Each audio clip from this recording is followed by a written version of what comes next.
Tutorial pencarian nama tanaman dengan Google Lens. Pertama kita buka dulu Google Lens, kemudian kita cari file yang akan kita upload. Seperti saat ini saya ingin mencari nama dari tanaman yang saya upload ini. Setelah file terupload, maka Google Lens akan mendeteksi tanaman tersebut, sehingga nanti akan muncul nama dari tanaman yang sudah kita upload, yaitu mahkota duri. Tanaman mahkota duri atau biasa disebut dengan kaktus pakis giwang merupakan tanaman yang berasal dari Madagaskar yang kemudian menyebar ke seluruh dunia termasuk ke Indonesia. Tanaman mahkota duri ini dapat kita temukan di lingkungan sekitar karena di Indonesia sendiri tanaman mahkota duri ini sudah banyak sekali. Nah, tanaman mahkota duri ini memiliki nama lain Euphorbia mili yang termasuk dalam kelas Dicotyledonneae dan juga famili Euphorbiaceae. Manfaat dari tanaman kaktus pakis giwang ini sangat banyak sekali. Salah satunya yaitu masyarakat Indonesia kebanyakan memanfaatkan tanaman Euphorbia ini sebagai tanaman hias. Namun, tidak sedikit juga masyarakat Indonesia yang telah mengetahui bahwa bunga Euphorbia ini dapat dimanfaatkan sebagai obat tradisional, yaitu sebagai penyembuh bisul, kurap, sembelit, dan juga radang telinga. Dari banyaknya manfaat yang sudah diketahui oleh masyarakat Indonesia, ternyata tanaman Euphorbia ini juga dapat dimanfaatkan sebagai indikator alami, yang mana pada penelitian yang telah dilakukan oleh Shivaji and Ankus pada tahun 2014 dalam jurnalnya yang berjudul Natural Indicator as Eco-Friendly in Acid-Base Titration, diperoleh hasil bahwa ekstrak bunga Euphorbia ini ketika direaksikan dengan senyawa asam yang berupa HCl pada jurnal tersebut dan juga senyawa basa yang berupa NaOH, ekstrak bunga Euphorbia ini mengalami perubahan warna dari yang awalnya merah muda menjadi hijau. Nah, dari perubahan tersebut dapat kita katakan bahwa bunga Euphorbia ini dapat digunakan sebagai indikator alami yang mana akan memberikan manfaat, yaitu salah satunya ramah lingkungan dan juga biaya yang cukup murah. Cara menggunakan Google Lens: yang pertama, buka Google dan kedua langsung menuju ke kamera, kemudian langsung menuju gambar yang akan diteliti. Nah, kemudian Google Lens sendiri akan berproses, dan seperti contoh di atas terdapat bunga kencana ungu. Baik, selanjutnya saya akan menjelaskan tentang tanaman kencana ungu.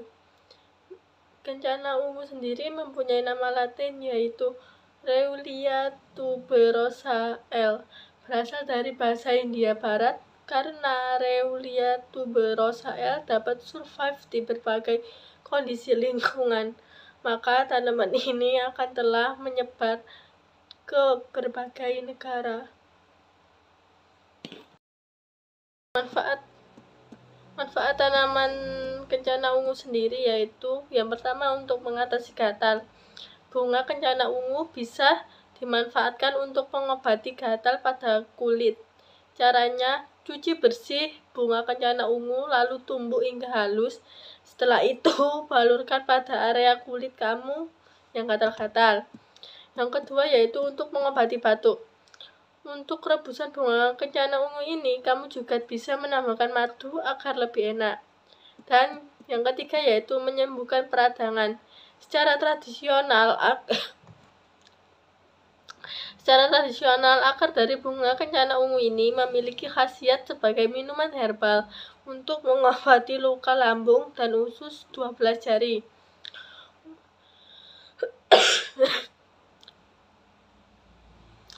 Untuk membuat ramuan ini, kamu harus menjemur akar bunga kencana ungu di bawah terik matahari hingga benar-benar kering.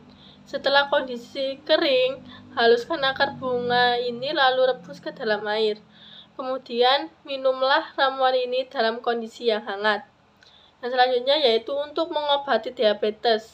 Untuk mengobati diabetes basah, daun pada bunga kencana warna ungu juga bisa membuat luka menjadi kering. Ambil beberapa daun bunga kencana ungu lalu cuci hingga bersih.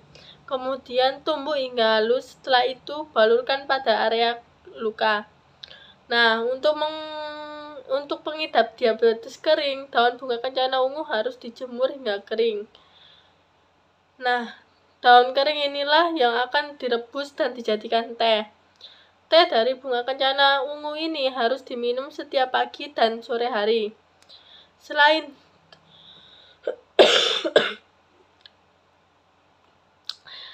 daun kering, ternyata daun yang tidak kering juga bisa kita gunakan untuk membuat teh sebagai ramuan untuk mengobati diabetes kering secara herbal. Dan yang terakhir yaitu untuk mengobati saluran kemih dan ginjal. Untuk permasalahan yang satu ini, kamu hanya perlu merebus 75-112 gram seluruh batang segar atau 25-38 gram batang dari bunga kencana ungu yang sudah kering dalam 1 liter air. Ramuan inilah yang harus diminum sebelum sarapan agar permasalahan pada saluran kemih dan ginjal dapat teratasi secara alami. Bunga kencana ungu sendiri ini dapat dijadikan sebagai indikator asam basa. Kencana ungu bisa dijadikan sebagai indikator asam basa karena memiliki pigmen warna atau antosianin. Bagian tanaman yang digunakan umumnya berupa bunga. Potensi tanaman sebagai sumber indikator asam basa alami ditunjukkan dengan adanya perubahan warna yang berbeda saat ekstrak sampel ditambahkan pada larutan asam dan basa.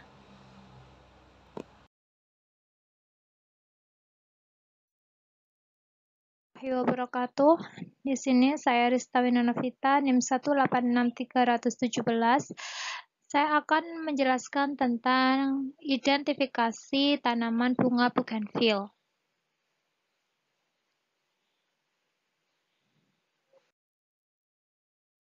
Di sini apa saja yang akan kita bahas? Nah, untuk identifikasi bunga bougainville yang pertama yang harus kita ketahui yaitu nama lokal tanaman dari bunga bougainville. Yang kedua, nama latin dari tanaman bunga bougainville. Yang ketiga, manfaat dari bunga bougainville. Dan yang keempat yaitu apakah bunga bougainville ini dapat dijadikan sebagai indikator asam basa. Baik, yang pertama yaitu kita akan membahas tentang nama lokal, nama latin dari bougainville itu sendiri. Nah, nama lokal dari bougainville yaitu bunga kertas. Nama latin dari bougainville sendiri yaitu Bougainvillea butthiana. Dari famili Nyctaginaceae. Di sini, bougainville atau biasa kita kenal bunga kertas berasal dari Amerika Latin dan ditemukan oleh Anton de Bougainville pada tahun 1769 sampai 1776 di Brazil.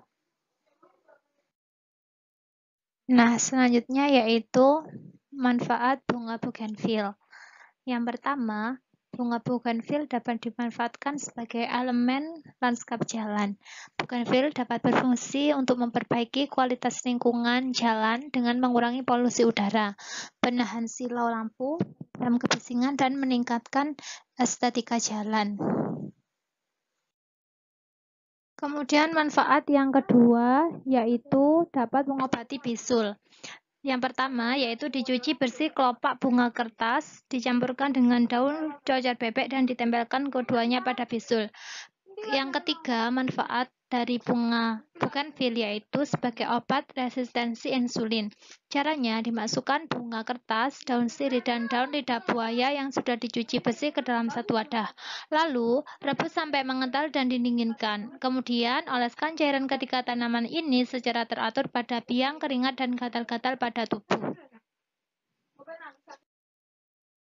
Manfaat yang keempat yaitu bunga bougainville dapat digunakan sebagai obat batuk. Caranya, tumbuk hingga benar-benar halus bunga bougainville dan campurkan dengan 1 gelas air matang. Kemudian, dapat langsung diminum atau tidak bisa disaring terlebih dahulu. Kemudian manfaat yang kelima yaitu dapat mengobati penyakit hepatitis. Caranya, sebanyak 15 gram batang bunga kertas yang sudah dicuci bersih direbus dengan 2 buah gelas air sampai tersisa 1 gelas. Kemudian disaring air rebusan bunga kertas atau bunga bougainville dan minum selagi hangat sebanyak 1 gelas per hari. Kemudian yang keenam, manfaat dari bunga bougainville yaitu untuk mengobati keputihan dan nyeri haid. Caranya, dicuci bersih 9-15 gram dengan 1 gelas air. Kemudian saring air rebusan tersebut dan minum sebanyak 1 gelas sehari. Kemudian manfaat yang ketujuh yaitu untuk mengobati kolesterol. Caranya, dicuci bunga bougainville, kemudian dijemur dan setelah kering dituang dengan air hangat. Kemudian yang kedelapan yaitu bunga bougainville dapat mengatasi masalah pencernaan. Nah, di sini contoh dari masalah pencernaan itu sendiri seperti sakit diare, asam lambung, perut kembung, sehingga usus akan kembali tenang. Nah, cara mengolah bunga bougainville untuk mengobati pencernaan yaitu direbus beberapa lembar daun dengan 3 gelas air. Kemudian ditunggu sampai mendidih hingga tersisa setengah gelas saja. Lalu dicampurkan dengan madu dan minum sampai habis. Selanjutnya yaitu manfaat yang ke-9, terlambat haid. Nah, jadi ini bunga bougainville ini bisa digunakan untuk bagi wanita atau perempuan yang terlambat haid. Nah, caranya dicuci bersih 15 gram bunga kertas atau bunga bougainville, 15 gram temu hitam, dan 90 gram lidah buaya yang sudah dikupas. Kemudian direbus ketiga bahan dengan 1 gelas air dan kemudian disaring. Lalu minum 2 kali sehari sebanyak setengah gelas.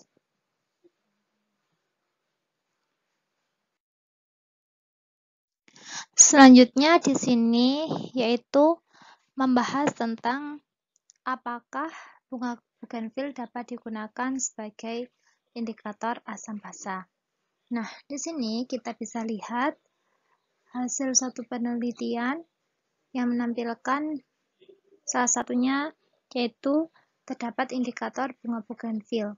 Di sini terlihat terdapat 2 jenis bougainville yaitu bougainville putih dan bougainville merah.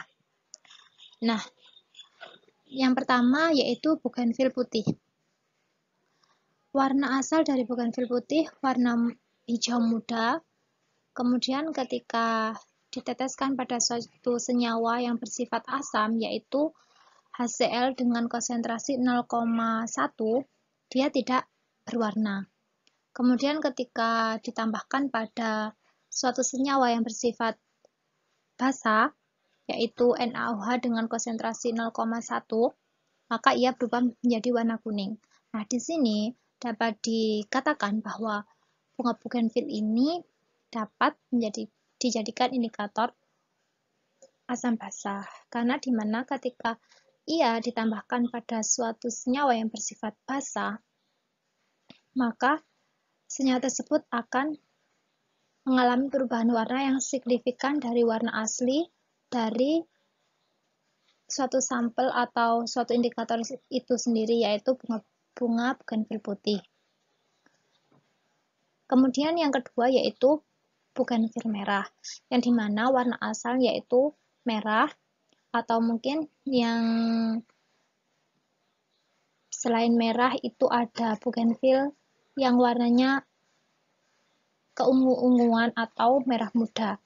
Nah, di sini ketika indikator bougainville merah diteteskan pada senyawa yang bersifat asam yaitu HCl, ia akan merubah warna menjadi merah muda. Kemudian ketika ditambahkan pada senyawa yang bersifat basa yaitu NaOH, maka dia akan berubah menjadi warna kuning. Nah, di sini juga terlihat bahwa perubahan warna dari warna merah menjadi warna kuning itu sangat signifikan. Nah, untuk warna merah menjadi merah muda itu tidak terlalu signifikan. Nah, jadi di sini dapat disimpulkan bahwa bougainville dapat dijadikan sebagai indikator asam basa dan tergolong dalam indikator alami. Nah, bagaimana caranya? Di sini caranya untuk menjadikan bunga bougainville sebagai indikator yaitu ditumbuk bunga bougainville, kemudian diberi air secukupnya, lalu disaring. Nah, hasil dari ekstrak bunga bougainville itu diteteskan pada suatu senyawa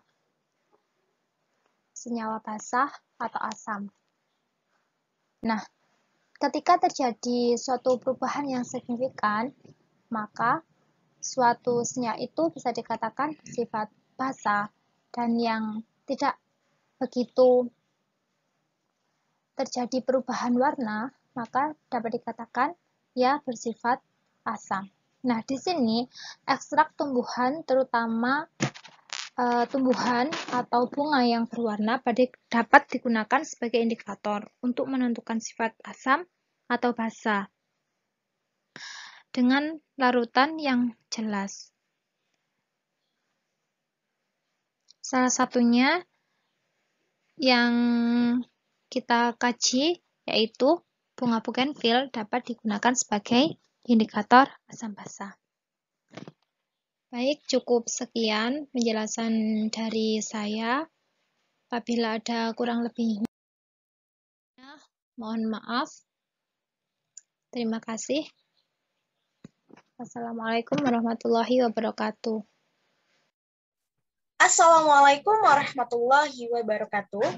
Halo teman-teman, perkenalkan nama saya Fitria Amalia Putri. Saya adalah anggota dari kelompok 3 dengan nomor NIM 2106031100041.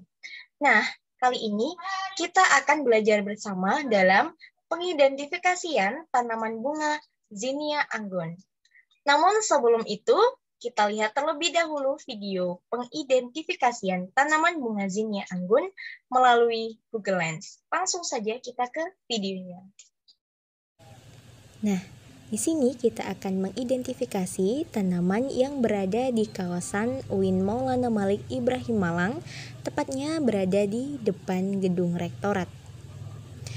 Bisa kita lihat pada pengidentifikasian menggunakan Google Lens di sini bahwa bunga ini merupakan bunga Zinnia anggun. Dengan nama latinnya atau nama ilmiahnya adalah bunga Zinnia elegans yang memiliki arti anggun.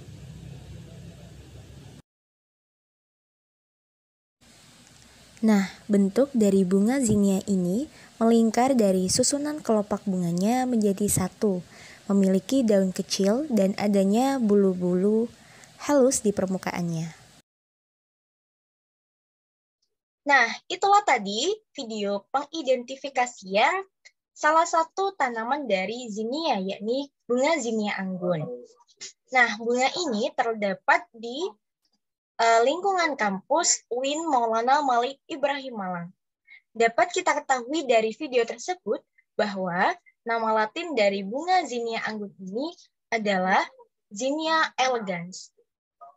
Zinnia anggun yang bernama latin Zinnia elegans ini, kata elegans berasal dari bahasa Latin yang berarti anggun, karena bunga tanaman yang berasal dari Meksiko ini paling anggun dibandingkan dengan Zinnia yang lainnya. Kemudian, nama lokal dari bunga Zinnia anggun ini merupakan bunga kertas atau Zinnia anggun.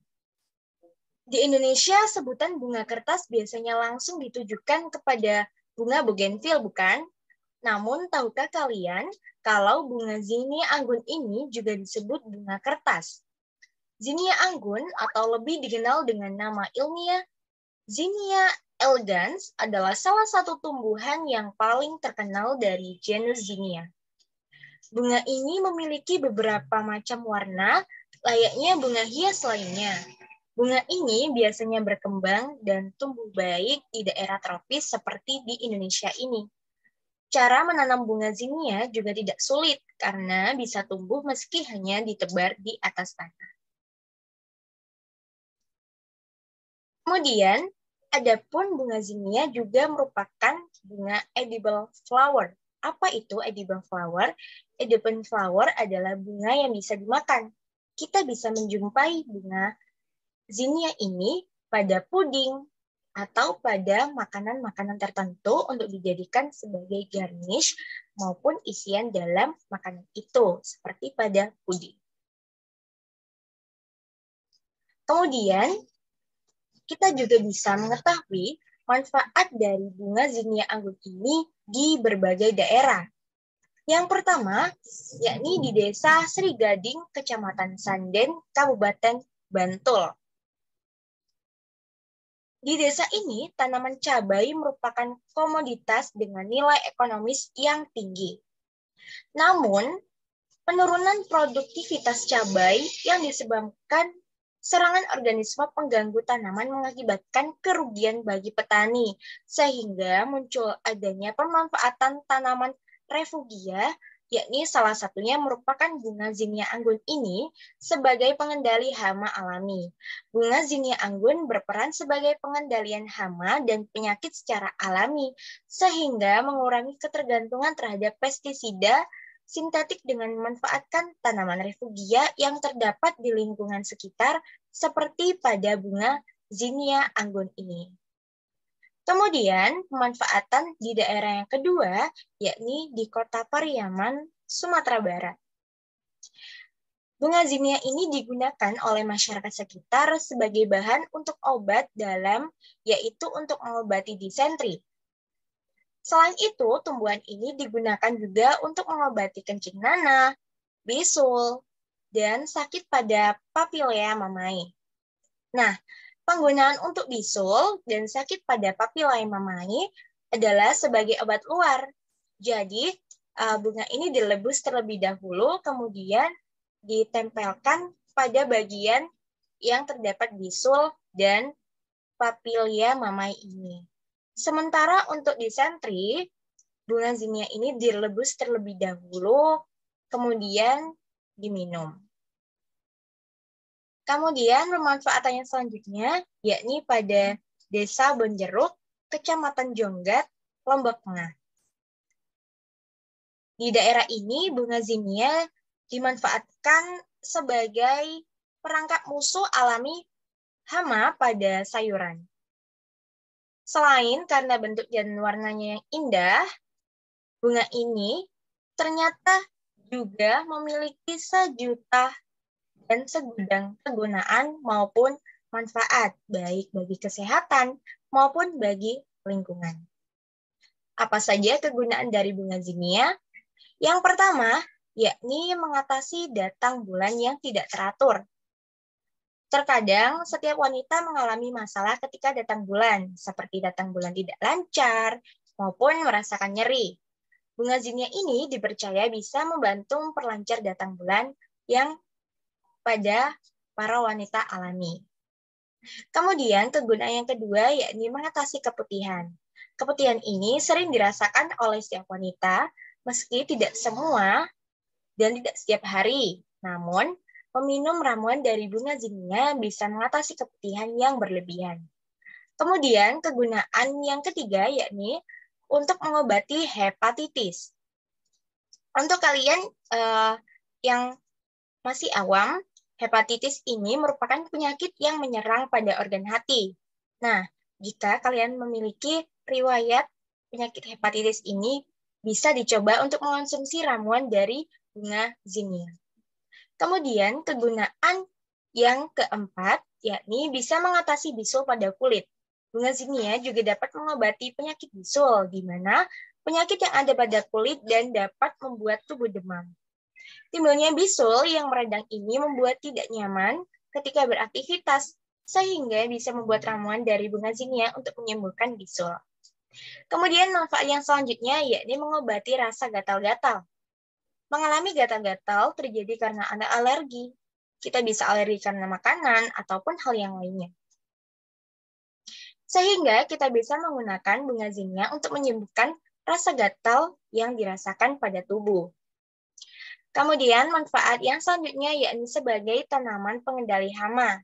Selain karena memiliki berbagai macam warna yang menarik mata kita, menarik hewan maupun kupu-kupu, tanaman zinnia ini juga menarik predator hama untuk bernaung. Sehingga sangat cocok sekali dijadikan tanaman pengendali hama atau refugia yang ditanam di sekitar tanaman utama kita. Itulah tadi kegunaan dari bunga zinnia. Kemudian, tidak kalah pentingnya bagi bidang dunia kimia, yakni bunga zinnia dapat digunakan sebagai indikator alami asam basa.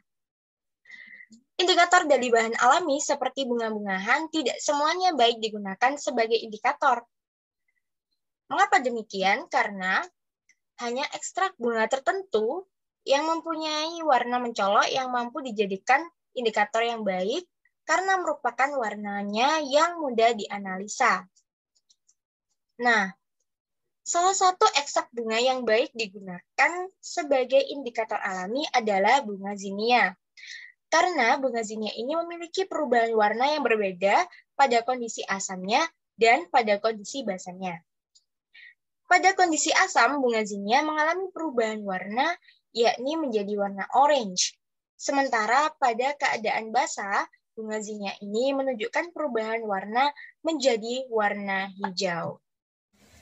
Ini adalah beberapa referensi yang saya pakai sebagai rujukan materi ini. Materi selanjutnya akan dijelaskan oleh teman saya. Terima kasih. Wassalamualaikum warahmatullahi wabarakatuh. Bunga sepatu. Hal yang pertama dilakukan yaitu mencari penamaan dari bunga sepatu, yaitu menggunakan aplikasi Google Lens dari foto yang telah diambil. Kemudian akan muncul seperti ini, lalu diklik yang bahasa Indonesia kembang sepatu, nanti akan muncul penamaan baik nama ilmiah maupun keluarga-keluarganya. Bunga ini diambil di depan Fakultas Ekonomi UIN Maulana Malik Ibrahim Malang. Bunga ini memiliki nama Latin Hibiscus rosa sinensis L yang diberikan oleh Carl Linnaeus pada tahun 1753. Bunga ini memiliki nama umum China Rose dan memiliki nama lokal bunga sepatu atau biasa disebut kembang sepatu. Bunga sepatu ini merupakan tanaman hias kelompok Malvaceae yang berasal dari Asia Timur dan banyak ditemukan di daerah subtropis maupun tropis seperti di Indonesia, Jepang, India, dan negara-negara Asia lainnya. Bunga sepatu memiliki kandungan kimia yang banyak baik di bagian daun bunga maupun akarnya. Yaitu yang pertama, kandungan flavonoida yang ada pada bagian daun, bunga, dan akar. Kemudian selain kandungan flavonoida, pada daun dan batang mengandung saponin, polifenol, beta-sitosterol, stigmasterol, trakseril asetat, dan 3-siklopropan dan turunannya. Kemudian pada bagian bunga ini memiliki sangat banyak kandungan kimia yang sangat bermanfaat bagi tubuh.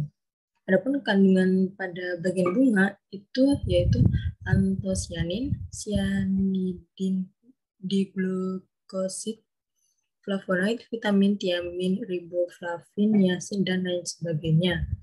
Ada sangat banyak kandungan yang bermanfaat. Kemudian pada bagian akar, selain flavonoid, ada juga tanin dan saponin. Pemanfaatan bunga sepatu di suatu wilayah.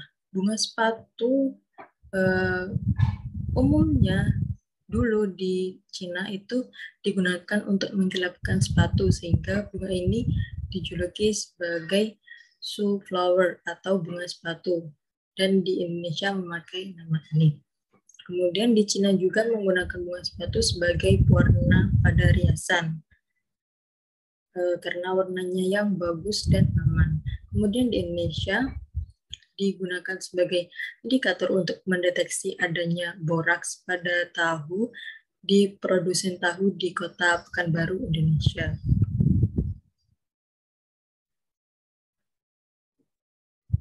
Manfaat dari bunga sepatu sendiri yaitu yang pertama sebagai pewarna alami.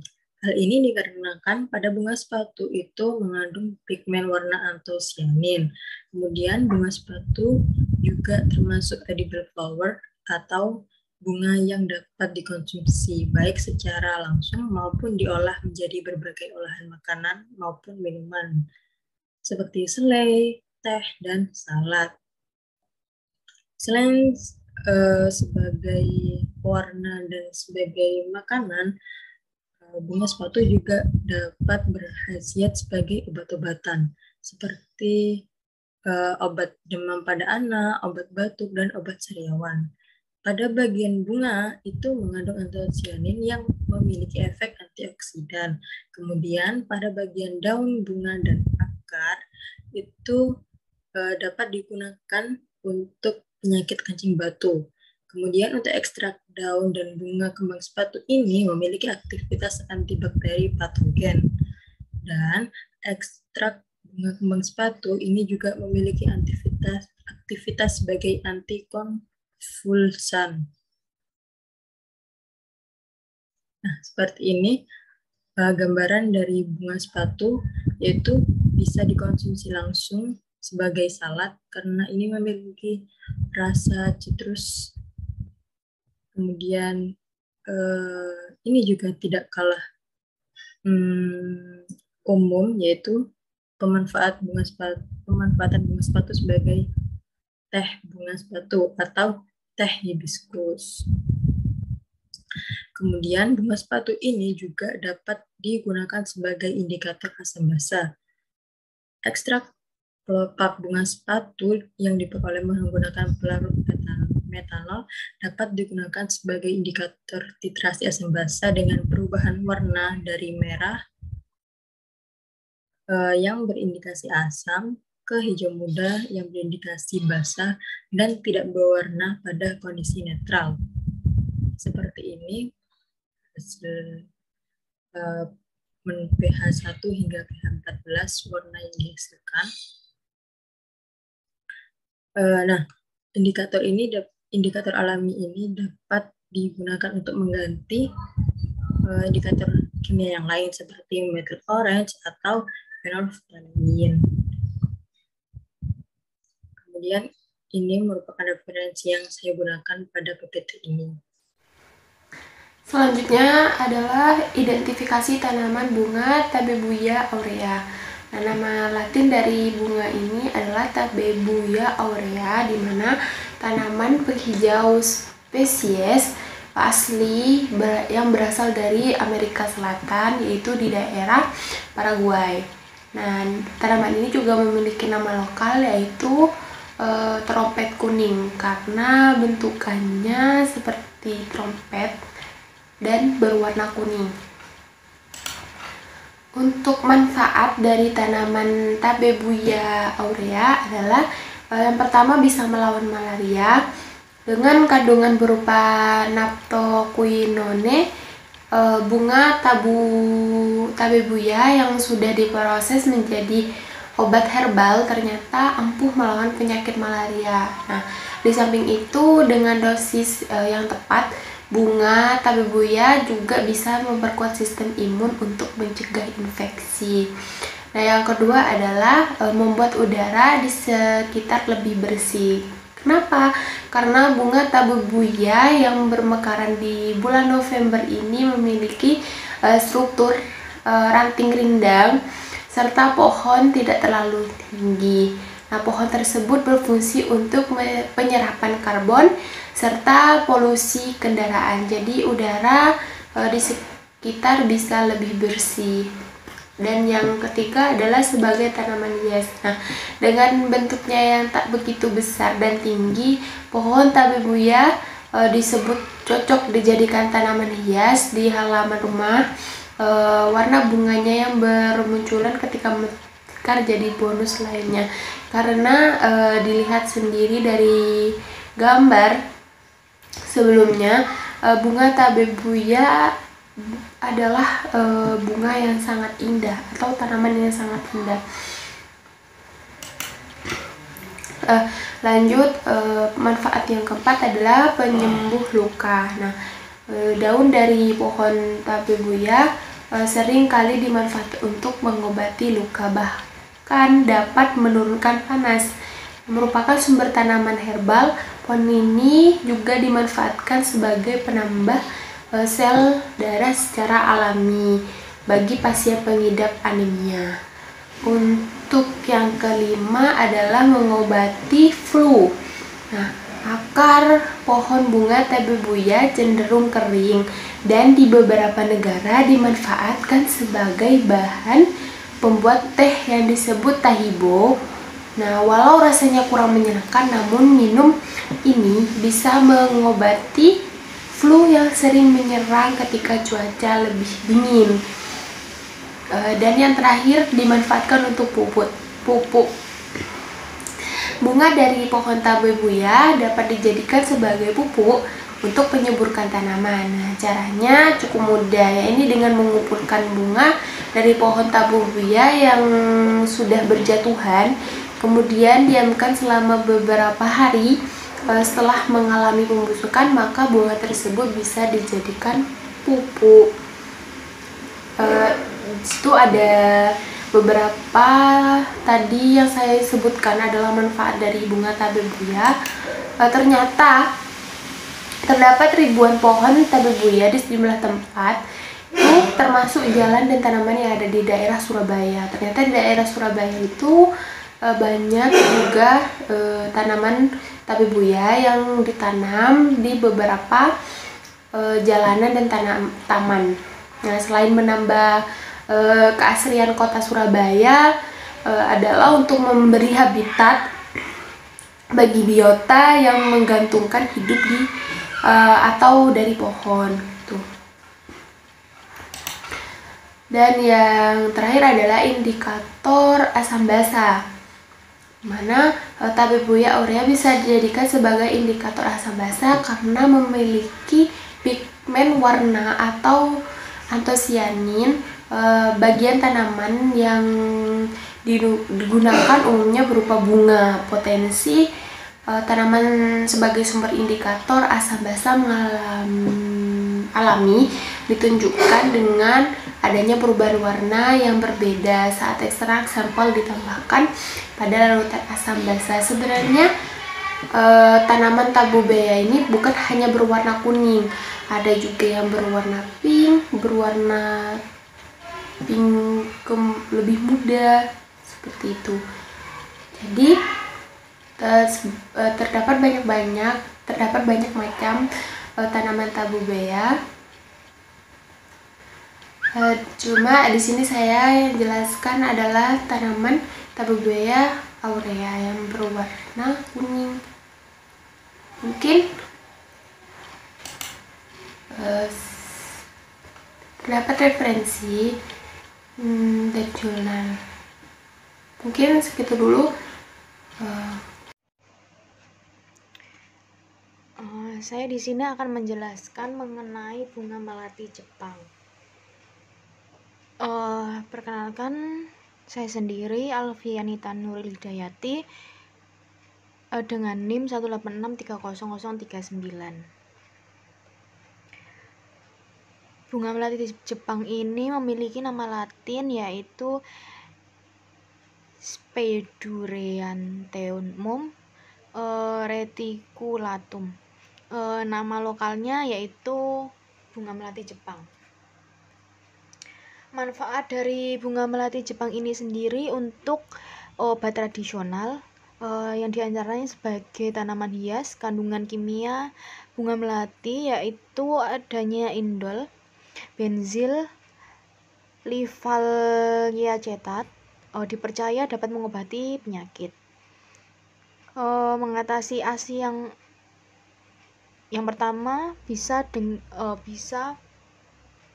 digunakan untuk mengatasi ASI yang keluar secara berlebihan dengan cara yaitu ditumbuk daun melati Jepang sampai halus. Tumbukan tersebut kemudian ditempatkan pada daerah payudara setiap harinya di setiap pagi. Yang kedua yaitu mampu mengatasi sakit mata. Caranya yaitu dengan menggunakan 1 genggam daun melati, kemudian tumbuk sampai halus, kemudian ditempel tumbukan tersebut pada bagian dahi dekat pada mata. Saat tumbukan kering bisa diganti dengan yang baru. Terus kemudian bisa mengatasi demam.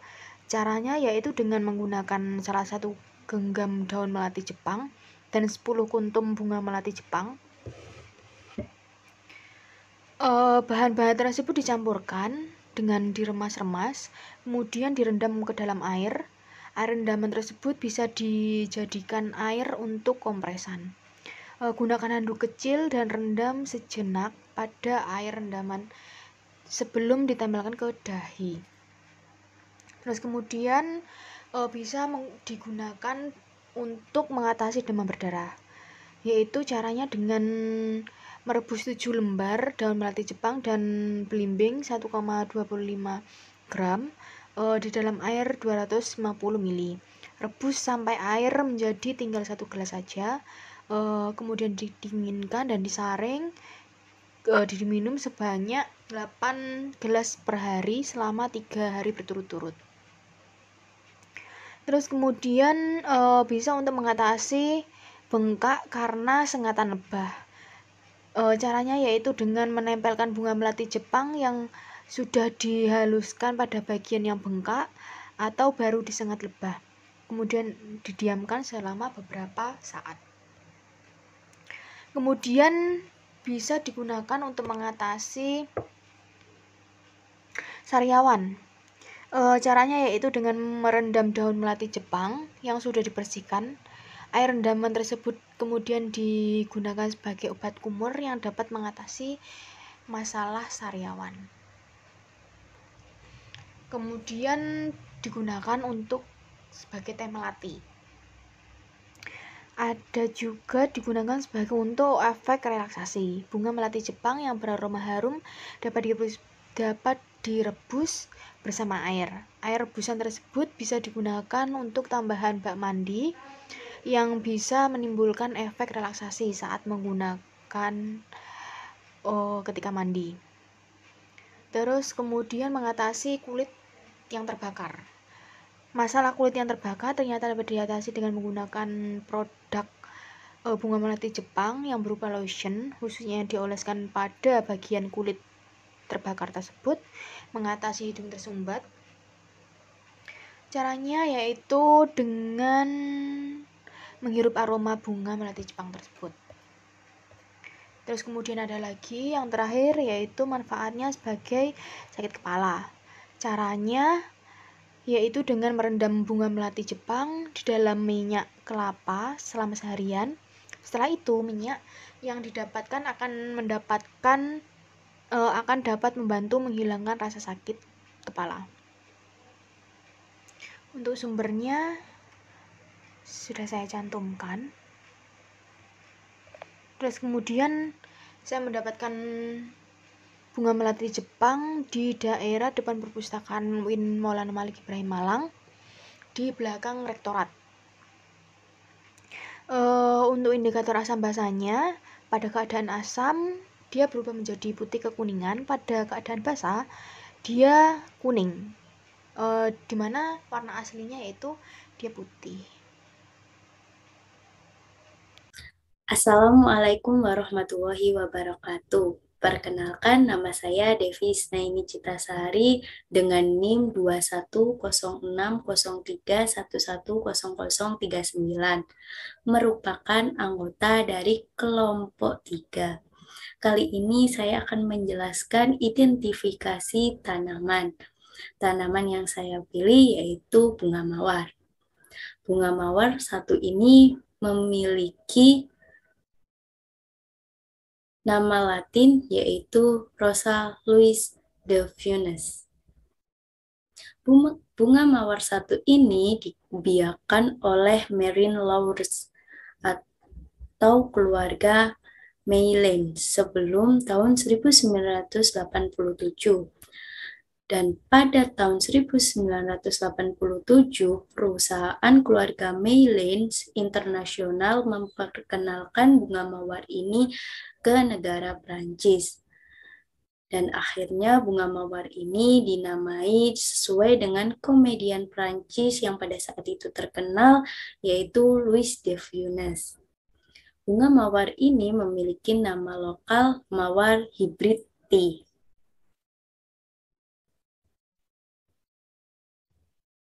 Manfaat di daerah. Di Kabupaten Jember, Kecamatan Sukorambi, bunga mawar Louis de Funès ini dijadikan budidaya oleh para petani untuk dihasilkan sebagai bunga potong. Mengapa? Karena bunga jenis ini memiliki kuantum bunga setengah mekar. Bunganya berbentuk lancip, helai mahkotanya tebal, dan dapat mekar lebih lama dibandingkan dengan jenis-jenis mawar yang lainnya, serta memiliki produktivitas yang tinggi. Budidaya mawar hibrid tea ini di Kabupaten Jember merupakan usaha tani rakyat dengan kepemilikan usaha masing-masing. Manfaat bunga. Yang pertama, antioksidan. Bunga mawar memiliki kandungan vitamin dan mineral yang dibutuhkan tubuh. Kandungan vitamin E dan C pada bunga mawar dapat menjadikan antioksidan yang berguna menangkal radikal bebas pada tubuh. Hal tersebut juga dicerminkan mawar dimanfaatkan sebagai dunia kecantikan. Yang kedua yaitu antiseptik.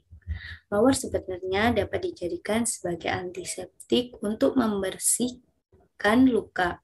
Hal tersebut dapat dilakukan karena mawar dipercayai dapat membantu mengurangi pendarahan pada luka sobekan.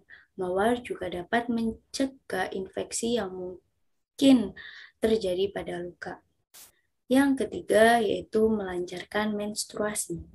Mawar juga dipercayai dapat merangsang hormon untuk memicu menstruasi. Selain itu, bunga ini juga diyakini dapat meredamkan mual, kram, dan kelelahan saat menstruasi dan juga sindrom pasca menopause. Yang keempat yaitu mengatasi infeksi saluran kemih. Mawar bisa dipilih sebagai solusi untuk seseorang yang dalam kondisi infeksi saluran kemih. Mawar mengandung sifat antibakteri yang dapat mengatasi masalah tersebut. Yang kelima yaitu meningkatkan sistem imun. Mawar merupakan bunga yang antioksidannya tinggi. Antioksidan membantu mencegah infeksi. Mawar secara tidak langsung membantu meningkatkan sistem imun pada tubuh. Yang terakhir yaitu mengatasi masalah pada kulit. Mawar memiliki sifat anti peradangan. Hal tersebut dapat dimanfaatkan dalam dunia kecantikan. Dengan sifat tersebut, mawar dapat dimanfaatkan oleh orang yang memiliki masalah pada kulit, baik yang memiliki jenis kulit berjerawat ataupun sensitif. Bunga mawar juga dapat dijadikan sebagai indikator alami pada titrasi asam kuat, basa kuat, di mana pada suasana asam akan berwarna merah, sedangkan pada suasana basa akan berwarna kuning. Jarak trayek perubahan pH ekstrak bunga mawar adalah dari pH 6,5 sampai 9,5. Di mana pada pH rendah akan berwarna merah muda dan pada pH tinggi akan berwarna kuning muda. Keefektifan bunga mawar sebagai indikator pada titrasi asam kuat, basa kuat terhadap indikator standar adalah sebesar 54,9%. Sekian tadi penjelasan dari saya mengenai identifikasi bunga mawar. Terima kasih. Wassalamualaikum warahmatullahi wabarakatuh.